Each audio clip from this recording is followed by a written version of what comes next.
Good morning, everybody. Thank you for joining me. I'm James with Fiery Faith Ministries, and I am blessed to be here for this morning manna. Really enjoy these presentations throughout the week. They are a blessing for me. I really enjoy studying the Word, trying to find and listen for that still small voice. I always ask the Father to just give me a word, even if it's just one word. That's all I need. And then I can go from there and research, and it leads me to new things and other things that I've not seen before. And it is a wonderful learning experience for myself. And I hope that these messages can be a blessing to you, that you can glean from it, that from our heart to your heart, you can hear the message of Yah within. So thank you for joining, whether it be live or later down the road. That is our hope and prayer, that whether you're watching every show we do or just one show, we pray that that show touches you and allows you to grow closer on your journey to the Father. That's what we're trying to do here. Just grow closer with one another, and more importantly, and above all, the Father and His Son. So there has been a word on my mind lately. I've been hearing it a lot out there as well. So I thought, why not go ahead and touch on it? And I think it is an important topic, and sometimes it's overlooked because it's just almost become second nature to us. We don't realize we're doing it sometimes even. And I'll have to say, a few weeks back in our Torah reading, as we discussed the tarzat, the leprosy that was brought upon people due to a gossip, a slandering word, an evil tongue. It's mentioned in different ways. That physical ailment of leprosy of the skin was brought on them by that sinful act. And we can see that people still are struggling with this in many ways. And so my message today, if I can get it brought up, is weaponized whispers. And this is a pretty graphic image, but I thought it was necessary to show. When I look at this, I just see the tongue of the adversary, that serpent tongue, whispering lies and evil and hate of all sorts. And we know the tongue is such a powerful weapon for good and for evil. It is ultimately up to us how we decide to use it. And so we just want to be able to tame the fire, not necessarily put it out, because it is important to have fire within us, the Ruach, the spirit that keeps our desire, our motivation burning for the Father. But if we're not careful, it can easily get out of control and spread. It's contagious. We know gossip, whispering, all that can be contagious if you're around one doing it, or if you're doing it around others. It can easily be caught on. So I just wanted to share this morning, and praying that you can hear the message within. It was a great learning lesson for me, and I hope that overall we're able to kind of reevaluate how we act and to make sure that we're not participating in this type of behavior. There is a very big difference between the wisdom of yahuah and the lies of Hasatan. Yahuah will lead you to heaven, but Hasatan will take you to hell. The words they speak will be very different. Yah will encourage, and Hasatan will deceive. In Matthew 4, 1 through 11, we see Messiah also had Hasatan whispering in his ear. But because of his close personal relationship with the Father, he withstood the lies. Hasatan tempted him 3 times, and every time Messiah used the word of Yahuwah against him. After that third temptation, Hasatan knew he could not beat Yahusha. So the devil left him, and behold, angels came and ministered to him. When I think of Hasatan coming to tempt Yahusha, I realize he is going to come against every person, especially the obedient believers. If we do not know Yah's word, so we can identify his voice, we are going to fall victim to the lies of Hasatan. It's so important that we stay in the word so that we know what is truth and what is not. Hasatan is the master of deception, the master of lies, of whispers. There's many different terms that I really feel fall in together. They're all one, just different variations of it. And when I think of whispering, this is what I think of. If you're not willing to say something to the other person's face, then you're either whispering, you're gossiping, slandering, backbiting. Like I said, there's many different variations of this act and this word that can be used. They all essentially are the same thing. So a whisper is to keep something from another being heard. We just have to make sure that we're speaking life and love, not hate or evil or even words of doubt or deception. The tongue is extremely powerful, and if we're not careful, it will get away from us. If I wanted to actually look at the word in Hebrew, we always get a deeper understanding when we can break it down. And I'd love to hear your interpretation on this word if you're seeing something different. There's many variations you can have. This is just what came to my mind looking into these words. You have the lamed, the het, and the shin. The word whisper in Hebrew is lachash, a primitive root of lachash, to whisper, by implication, to mumble a spell, as a magician would, a charmer, whisper together.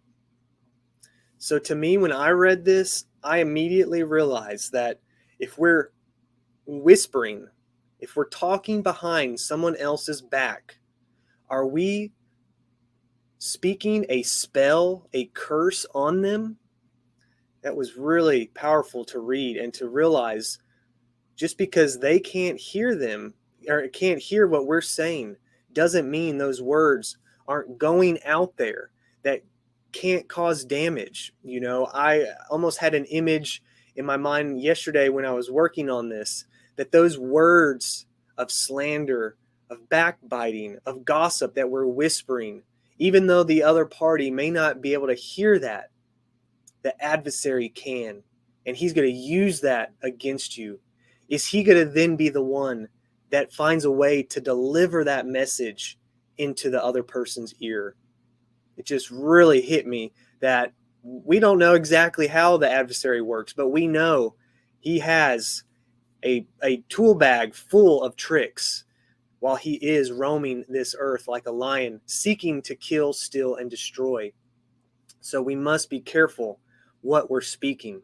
With this ministry alone, we have had words whispered into our ears, some positive, some negative, trying to discourage us, get us to stop.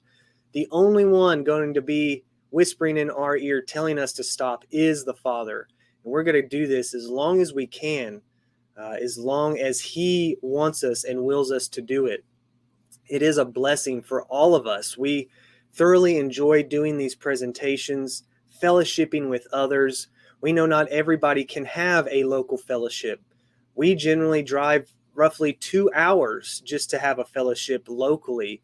And sometimes on Shabbat, that feels more like work than rest. And although we do enjoy it, we're not always able to make that kind of travel. So we really do enjoy the time that we can spend together here online. Not everybody can physically even go to a fellowship or due to their locations. So we are just so blessed to have this fellowship. Whenever you are joining, whenever you are able to participate, it means so much to us, and we just want it to be a blessing for you, whichever message you are hearing. So I just wanted to share that and let you all know how important you are to our ministry here. And we're just one of many ministries. We're not competing against anyone else. We're just speaking the word that has been put on our heart from the Father. And we hope that as one body, we can all continue to grow stronger. We all have different talents. We all have different knowledge. And so we need to be using that as a team. There is no I in team. And when we are together, we are stronger. So let's remember that. When I was looking at this word whisper, we see it, the lamed, the het, and the shin. So when I broke this down, what came to me was to destroy and separate from the shepherd or the teacher. We know the Messiah is our teacher. He is the shepherd looking after his flock, willing to leave the 99 to go after the one lost sheep. And that's kind of where we have put our ministry at. We're wanting to reach the lost sheep, the ones that have either fallen away, that don't know the Father, that need that relationship of hope and blessing and encouragement in their life, because there is such wonderful things to be had when you have a relationship with the Father and the Messiah. And so we are all on a different journey, but we're all seeking the same destination, and that is New Jerusalem, the heavenly gates. So whispering, that is one way to destroy or to separate ourselves from not only the Messiah, but what he taught. He was never one to whisper. He was never one to teach that, to condone it. I'm sure he rebuked it many times when he was living, the Pharisees or others and their gossip, their slander, backbiting, the whispering. I'm sure he heard all the times that he was being spoken about. Even if he wasn't even around, he could hear the thoughts. And I've got a really interesting verse to finish up with that really correlates to that fact. But we can see whispering is from Hasatan. It's one of his many tricks. It's one of his many tools that he gets us humans in our fleshly emotions to fall short of, to stumble. It's such an easy thing to do, sometimes second nature, not even realizing that you're doing it. And so we've got to make sure that we're using self-control, that we're using love and not hate. We know what comes out of the mouth comes from the heart. So make sure that your heart is pure and righteous, and you won't have these whispering words of evil, these weaponized whispers coming out, attacking those around you. So let's share some verses here. Proverbs 16:27 through 29. A wicked man digs up evil, and in his lips there is as a burning fire. A forward man sows strife, and a whisperer separates chief friends. A violent man entices his neighbor and leads him into the way that is not good. We can see how much division and strife just a simple, small, quiet whisper can cause. That gossip, that slander against another, it can really destroy, cause damage, discouragement. So many horrible things can come from such a small little action. And it's just so important that we are able to tame that burning fire, because we know the lips and the tongue can be a weapon. Used for good or evil, it is ultimately our choice. I love these two verses out of Sorak or Ecclesiasticus. Not everyone may have read these before. They are part of the Sefer, I believe also the Apocrypha. They are not included in your normal 66 book canon, but they are wonderful reads. I really enjoy everything that I've read out of Sorak. Has been extremely powerful. So let's read out of chapter 21, 25 through 28. The lips of talkers will be telling such things as pertain not unto them, but the words of such as have understanding are weighed in the balance. The heart of fools is in their mouth, but the mouth of the wise is in his heart. Exactly what we just read a few days ago in the Besora portion. Whatever comes from the heart will eventually come out of your mouth. You can't hide it. If your heart is full of love and purity, that's what will come out of your mouth. If your heart is hardened with hate and anger, hostility, that's what's going to come out of your mouth. When the wicked curses Hasatan, he curses his own soul. A whisperer defiles his own soul and is hated wheresoever he dwells. If you have ever been a whisperer, if you've ever gossiped, that reputation can follow you, and people will know you for that act. And generally, people do not like that, whether it's about themselves or someone else. That kind of attitude really can cause a bad reputation. So we've got to make sure that that's not who we are. That is not the fruit that we are bearing. We want to give off good, righteous fruit, being an example for others to follow. Whispering is not a good example for others to follow, but they will follow that. If they're seeing that happen many times, they will follow that because it is contagious. Some people find joy in it. Second nature. You don't even realize it sometimes. There's many reasons why you can get caught in this trap. Next verse is Sorak 28, 12 through 18. If you blow the spark, it shall burn. If you spit upon it, it shall be quenched. And both these come out of your mouth. Curse the whisperer and double-tongued, for such have destroyed many that were at peace. A backbiting tongue has disquieted many and driven them from nation to nation. Strong cities has it pulled down and overthrown the houses of great men. A backbiting tongue has cast out virtuous women and deprived them of their labors. Whosoever hearkens unto it shall never find rest and never dwell quietly. The stroke of the whip makes marks in the flesh, but the stroke of the tongue breaks the bones. Many have fallen by the edge of the sword, but not so many as have fallen by the tongue. That is the most powerful verse I have read in quite some time. And it just shows you right there how destructive the tongue can be. Broken down nations and strong cities. The houses of strong men have fallen due to a wicked, whispering tongue.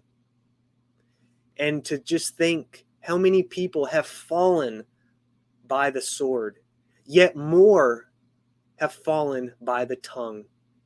It is so destructive, brothers and sisters. We must tame that fire within. If we're seeing something that is offensive, that we don't agree with, we don't always have to voice our opinion. We need to pick our battles. Not saying that you can't debate things, that you can't have a healthy discussion. Many times it's hard to maintain that healthy debate. And we've been seeing that in various groups, organizations, really friendships, and everywhere you look. It is hard to debate. I know Lee has said many times, people that are looking to be offended will be offended. It's almost impossible sometimes, and that's where you have to walk on eggshells around people because they're going to find something offensive and they're going to voice their opinion. Well, you don't have to do that. You can turn the other cheek, as Messiah says. You can keep on scrolling. You don't have to join that fight. Let it pass. Move on. Sometimes that is the bigger act, the stronger way to walk this narrow path. Romans 1:28 through 32. And even as they did not like to retain Elohim in their knowledge, Elohim gave them over to a reprobate mind, to do those things which are not convenient, being filled with all unrighteousness, fornication, wickedness, covetousness, maliciousness, full of envy, murder, debate, deceit, malignity, whisperers, backbiters, haters of Elohim, despiteful, proud, boasters, inventors of evil things, disobedient to parents, without understanding, covenant breakers, without natural affection, implacable, unmerciful, who, knowing the judgment of Elohim, that they which commit such things are worthy of death, not only do the same, but have pleasure in them that do them. We can see right in the middle of this list of abominable, wicked things is whispers. A sin is a sin, no matter how big or small. And if you ask me, a whisper is a pretty small thing. It's a quiet voice that doesn't take a lot of effort to even get out, but it is large and destructive and dangerous. It is no different than any of these other wicked acts of unrighteousness. I don't want to be included in this list, even if it is only just a whisper that's coming out of my mouth. Psalms 119, the longest chapter in the book, in the Bible. And I'm not going to read it all. This is already in verse 169, but I really enjoyed this. And this is what we need to be focusing on versus using our tongue for evil. Use it for good. Use it for praise. Starting in 169, the Tav. Let my cry come near before you, O yahuah. Give me understanding according to your word. Let my supplication come before you. Deliver me according to your word. My lips shall utter praise when you have taught me your statutes. My tongue shall speak of your word, for all your commandments are righteousness. Let your hand help me, for I have chosen your precepts. I have longed for your Yeshua, your salvation, O yahuah, and your Torah is my delight. Let my soul live, and it shall praise you, and let your judgments help me. I have gone astray like a lost sheep. Seek your servant, for I do not forget your commandments. Focus on the word. Focus on his commandments, and you will not want to partake in that whispering act of destruction. Hasatan will not be able to penetrate your mind with his whispers, with his lies, with his deception. That is all he has. He can't physically harm us, but he can mentally and spiritually attack us with his words of lies, deceptions, his whispers, his weaponized whispers. I really enjoy all the readings in James, but I'm going to share chapter 3 in its entirety. Well fitted for this message. It's titled Taming the Tongue. Let me see if I can, that is a little bit small. Let me get it pulled up here. Okay. My brethren, be not many masters, knowing that we shall receive the greater condemnation. For in many things we offend all. If any man offend not in word, the same is a perfect man, and able also to bridle the whole body. Behold, we put bits in the horse's mouth, that they may obey us, and we turn about their whole body. Behold also the ships, which though they be so great, and are driven of fierce winds, yet they are turned about with a very small helm, whithersoever the governor wills. Even so the tongue is a little member, and boasts great things. Behold, how great a matter a little fire kindles. And the tongue is a fire, a world of iniquity. So is the tongue among our members, that it defiles the whole body, and sets on fire the course of nature, and it is set on fire of Gehenna. For every kind of beast, and of birds, and of serpents, and of things in the sea is tamed, and has been tamed of mankind. But the tongue can no man tame. It is an unruly evil, full of deadly poison. Therewith bless we Elohim, even the Father, and therewith curse we men, which are made after the similitude of Elohim. Out of the same mouth proceeds blessing and cursing. My brethren, these things ought not so to be. Does a fountain send forth at the same place sweet water and bitter? Can the fig tree, my brethren, bear olive berries, even a vine figs? So can no fountain both yield salt water and fresh. Who is a wise man and endued with knowledge among you? Let him show out of a good conversation his works with meekness of wisdom. But if we have bitter envying and strife in our hearts, glory not, and lie not against the truth. This wisdom descends not from above, but is earthly, sensual, devilish. For where envying and strife is, there is confusion, and every evil work. But the wisdom that is from above is first pure, then peaceable, gentle, and easy to be entreated, full of mercy and good fruits, without partiality and without hypocrisy. And the fruit of righteousness is shown in peace of them that make peace. Let's make peace with each other. Let's speak love over each other and for each other. Let's use the wisdom that the Father has given us towards each other, knowing when is right to speak and when is right to hold our tongue. Remember, no one's forcing us into that argument.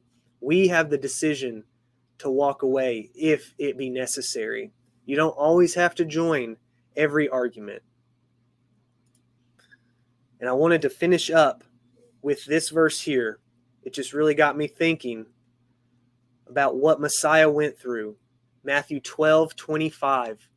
And Yahusha knew their thoughts and said unto them, every kingdom divided against itself is brought to desolation, and every city or house divided against itself shall not stand. We want unity within the body. We cannot be causing our own destruction within this narrow path. We don't necessarily fit in with the world, with the masses, with the bigger religious type. And so we need to make sure that we are taking care of each other, because there's not that many of us to begin with. We don't need to be causing strife. We definitely don't need to be causing a divided house that will ultimately fall and be destroyed. But just think of Messiah.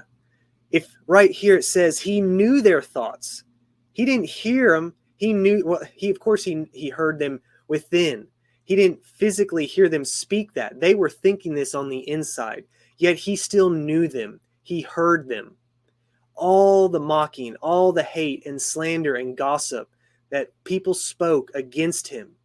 Yet he was still willing to die on the tree for you and me, for all of our sins, to drink that cup of iniquity.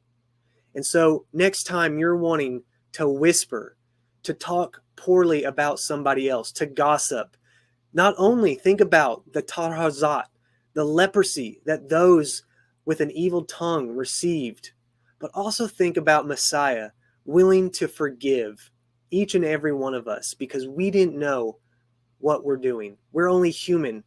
We have those emotions, those fleshly desires that take over, that can get out of control at times. He knew that. He was willing to forgive us so that we can spend eternity with him.